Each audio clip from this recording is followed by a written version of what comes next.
Hi ஒருவன். So இந்த வீடியோவில் நம்ம என்ன பார்க்க போகிறோம் அப்படின்னா ரொம்ப ஒரு முக்கியமான வீடியோ. ரேண்டம் நம்பர் ரிலீஸ் ஆயிடுச்சு. டக்குன்னு என்னென்னு பார்த்துடலாம். உங்கள் லாகின் பேஜ் இருக்கு இல்லையா, TNE.online.org வெப்சைட்குள்ளே போனீங்கன்னா உங்கள் லாகின் பேஜில் தான் வரும். உங்களுடைய எஸ்எம்எஸ்க்கோ இல்லை இமெயில் ஐடிக்கெல்லாம் வராது. உங்களுடைய TNE வெப்சைட்டில் லாகின் பேஜுக்குள்ளே போங்க. ரேண்டம் நம்பர் வந்துருச்சான்னு பாருங்கள். ரேண்டம் நம்பர் எவ்வளோ டிஜிட் நம்பரு? 10 digit number. யாருக்கு அதிகமாக இருக்கோ அவங்க லக்கு. சரி, இதை பற்றி டீட்டெயில்டாக இப்போ இந்த வீடியோவில் பார்ப்போம். ஸோ பாருங்கள், நேமு, கம்யூனிட்டி, ஸ்பெஷல் ரிசர்வேஷன் எதாவது இருக்கான்னு வரும். இன்னுமே 7.5 ரிசர்வேஷன் எலிஜிபிள் இல்லை, நோன்னு வந்திருக்கு சார். கவலைப்படாதீங்க, வெரிஃபை பண்ணுவாங்க. 20ஆம் தேதி முடி டைம் இருக்குது, பயப்படாதீங்க. ரேண்டம் நம்பர் ரிலீஸ் ஆயிடுச்சு அப்படின்னு ஒன்று குஷி ஆயிடாதீங்க. ரேண்டம் நம்பர் ரிலீஸ் ஆயிடுச்சு, ஓகே நம்ம எலிஜிபிள் ஆகிட்டோம், ஐயோ ஜாலி அப்படின்னு நினச்சிருப்பீங்க. கண்டிப்பாக கிடையாது. ரேண்டம் நம்பர் எந்த அப்ளிகேஷன்ஸ்க்கெல்லாம் போடுறீங்களோ அந்த எல்லா அப்ளிகேஷனுக்குமே, அதாவது எல்லா அப்ளிகேஷனுக்குமே ரேண்டம் நம்பர் வரும். சரிங்களா? எல்லா அப்ளிகேஷன், இப்போ டூப்ளிகேட் அப்ளிகேஷன்லாம் போட்டிருப்பீங்களா, எல்லா அப்ளிகேஷனுக்குமே ரேண்டம் நம்பர் வரும். ஸோ அதனால் ரேண்டம் நம்பர் அப்படிங்கிறது பார்த்திங்கன்னா அது உறுதிப்படுத்தாது உங்களுடைய எலிஜிபிலிட்டி. ரேங்க் லிஸ்ட் வந்தால் தான் உங்கள் எலிஜிபிலிட்டி இருக்கா, வெரிஃபிகேஷன் முடிஞ்சு ரேங்க் லிஸ்ட் வந்தால் தான் உங்கள் பேர் இருந்தால் தான் எலிஜிபிள் ஆகிட்டிங்கன்னு அர்த்தம். சரி, ரேண்டம் நம்பர் வந்துருச்சு. இப்போ டூப்ளிகேட் சர்டிஃபிகேட் போட்டவங்களுக்கு ஒன்று சொல்கிறேன், ஏதோ ஒன்று கரெக்டாக ஃபாலோ பண்ணு. எது கரெக்டாக இருக்கோ அதை ஃபாலோ பண்ணு. தேவையில்லா இருக்கிறதெல்லாம் விட்டுரு. சும்மா எல்லாத்தையும் வச்சு விளையாண்டுருக்காத, மாட்டிடுவேன். சரியா? சரி, அப்லோடு ஸ்டேட்டஸ் சக்ஸஸ்ஃபுல்னு வந்திருக்கும். சர்டிஃபிகேட் வெரிஃபிகேஷன் இன் ப்ரோக்ரஸ் இருந்தாலும் பிரச்சனை இல்லை, அது நேற்றே நம்ம பேசிட்டோம். இன்கம்ப்ளீட் இருந்தவங்க டக்கு TFCக்கு போயிருங்க. இல்லைனா அவங்க ஃபோன் பண்ணுவாங்க, ஃபோன் ஆக்டிவாக வச்சுக்கோங்க. ஃபோன் பண்ணுவாங்க, அன்ஃப்ரீஸ் பண்ணி விட்ருவாங்க. நீங்கள் ஏதாவது பண்ணணும்னா பண்ணிக்கலாம், ஓகே எடிட் பண்ணிக்கலாம், என்ன வேணாலும் பண்ணிக்கலாம். அவங்க என்ன பண்ண சொல்கிறாங்க அதை பண்ணுங்கள். இன்கம்ப்ளீட் வர்றவங்க கரெக்டாக பார்த்து பண்ணிக்கோங்க, எலிஜிபிள் ஆயிடுவீங்க. வெரிஃபை ஆகிடும். சரி, ரேண்டம் நம்பர் எதுக்கு? ரேண்டம் நம்பர் ஒரு 10 டிஜிட் நம்பரு. சரி, ரேண்டம் நம்பர் பார்த்திங்கன்னா இப்போது நல்லா கேட்டுக்கோங்க, ஒரே கட் ஆஃபில் 1000 பேர் இருப்பான். இப்போ 200 கட் ஆஃபில் 100 பேர் இருந்தாங்கன்னா 200க்கு 200 எடுத்தவனுக்கு 100 பேர்த்துக்கு ஃபஸ்ட் ரேங்க் கொடுக்க முடியுமா? முடியாது. அப்போ முதல் ரேங்க்கு, 2வது ரேங்க்கு, 3வது ரேங்க்கு, 4வது ரேங்க்குன்னு பிரித்து கொடுக்கணும். அப்போ அந்த ரேங்க் மாறணும்ல. இப்போ கட் ஆஃப் ஒரே மாதிரி 1000 பேர்த்துக்கு இருந்தாலும் 1000 பேர்த்துக்கு ஒரே ரேங்க் கொடுக்க முடியாது. ரேங்க்குங்கிறது எல்லாத்துக்கும் தனித்தனியாக கொடுக்கணும். ஸோ அதுக்காக கொண்டு வரப்பட்டது தான் ரேண்டம் நம்பர். இப்போ ஃபஸ்ட்டு நம்ம என்ன பண்ணுவோம்னா, ஃபஸ்ட்டு என்ன பண்ணுவாங்கன்னா மேக்ஸ் மார்க் பார்ப்பாங்க.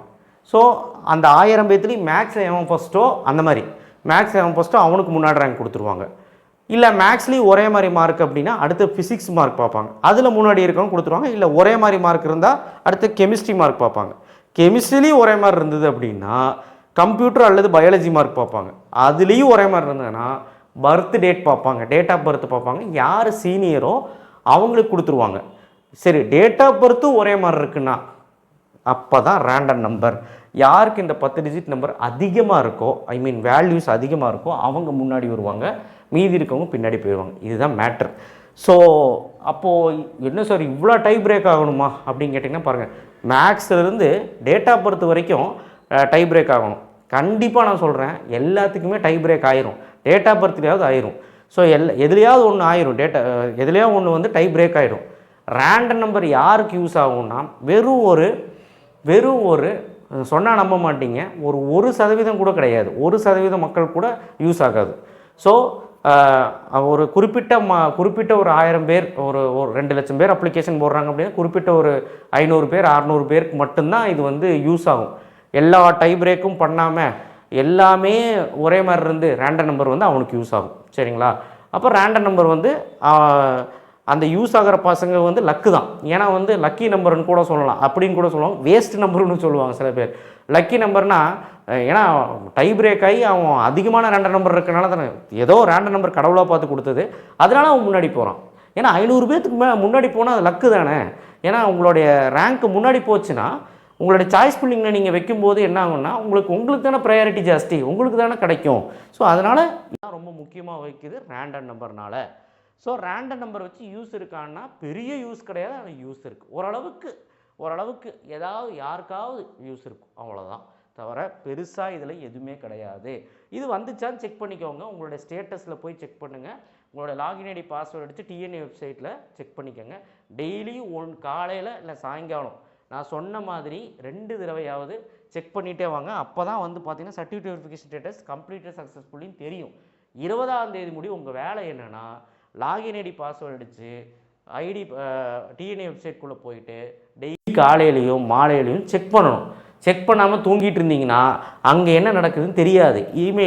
இமெயிலுக்கு மெசேஜ் எல்லாம் வராது. ஃபோனை ஆக்டிவாக வச்சுக்க. டிஎஃப்சி சென்டரில் ஏதாவது பிரச்சனைனா ஃபோன் பண்ணுவாங்க. ஸோ இப்படி ஃபோன் பண்ணுறது உங்களுக்கு தெரியல அப்படின்னா உங்களுக்கு பிரச்சனையும் தெரியாது. அதனால் எதுக்கும் நீங்கள் வந்து உங்களுடைய வெப்சைட்குள்ளே போயிட்டு லாகின் ஐடி அடித்து டெய்லி செக் பண்ணுங்கள் ஸ்டேட்டஸ். ஸோ இப்படி தான் நீங்கள் டிஎன்ஏ வெப்சைட்டில் பார்க்கணும். ஓகேவா? ஸோ எனிவே அந்த 7.5 ரிசர்வேஷன் பஞ்சாயத்து வந்து ஒன்றுமே ஆகாது. வெரிஃபை பண்ணிகிட்டு இருக்காங்க. வெரிஃபை பண்ணி முடிச்சு வந்துடும். வரலைனாலும் நம்ம போய் கேட்டுக்கலாம். ஒன்றும் பிரச்சனை இல்லை. 20ஆம் தேதி முடி டைம் இருக்குது. அது முடி யாரும் எந்த பிரச்சனையும் பண்ணாதீங்க. இன் ப்ரோக்ரஸ் வந்தாலும் பிரச்சனை இல்லை. இன்கம்ப்ளீட் வந்தால் தான் பிரச்சனை. அது வந்துச்சுன்னா டிஎஃப்சிலேருந்தே கூப்பிடுவாங்க. ஓகேவா? அண்ட் கம்ப்ளீட்டட் சக்ஸஸ்ஃபுல்லின்னு வந்தால் உனக்கு ப்ராசஸ் முடிஞ்சிருச்சுன்னு அர்த்தம். வெரிஃபிகேஷன் முடிஞ்சுன்னு அர்த்தம். சார் கட் ஆஃப் காட்டில் சார் கட் ஆஃப் காட்டில் நான் கட் ஆஃப் காட்டில் ரேங்க் லிஸ்ட் வந்தால் தான் கட் ஆஃப் காட்டு. வெரிஃபிகேஷன்லாம் முடிஞ்சதுக்கப்புறம் ரேங்க் லிஸ்ட் வரும் தெரியுமா? கம்யூனிட்டி ரேங்க், ஜென்ரல் ரேங்க்னு இங்கே காட்டும். அப்போ தான் உனக்கு கட் ஆஃப் காட்டும். புரியுதா? எதுவுமே நீ போட்டு குழப்பிக்காத. ஒன்றுமே கிடையாது. இப்போ வேலை என்னென்னா ஐடி பாஸ்வேர்டு அடித்து பார்க்குறதும் அண்ட் காலேஜை சர்ச் பண்ணுறதும் தான். காலேஜ் சாய்ஸ் ஃபில்லிங் எப்படி பண்ணலாம் அப்படிங்கிறது தான். அவ்வளோதான். தேங்க்யூ. நெக்ஸ்ட் வீடியோவில் சந்திப்போம். அண்டு இன்றைக்கி நேரமாக வீடியோ போட்டதுக்காரம் ரேண்டம் ரிலீஸ் ஆனதுனால எல்லாத்துக்கும் ஷேர் பண்ணுங்கள். நிறைய பேருக்கு தெரிய மாட்டேங்குது எதுக்கு ஏன் அப்படிங்கிறதெல்லாம். ஸோ அதனால் ரொம்ப ரொம்ப முக்கியம். ஸோ எப்படி செக் பண்ணணும், என்ன யூஸ் எல்லாமே பார்த்தாச்சு. நன்றி, வணக்கம், தேங்க்யூ. ஷேர் பண்ணுங்கள், சப்ஸ்கிரைப் பண்ணுங்கள், மறக்காம பெல் ஐக்கனை ப்ரெஸ் பண்ணுங்கள். அடுத்த வீடியோவில் சந்திப்போம். தேங்க்யூ.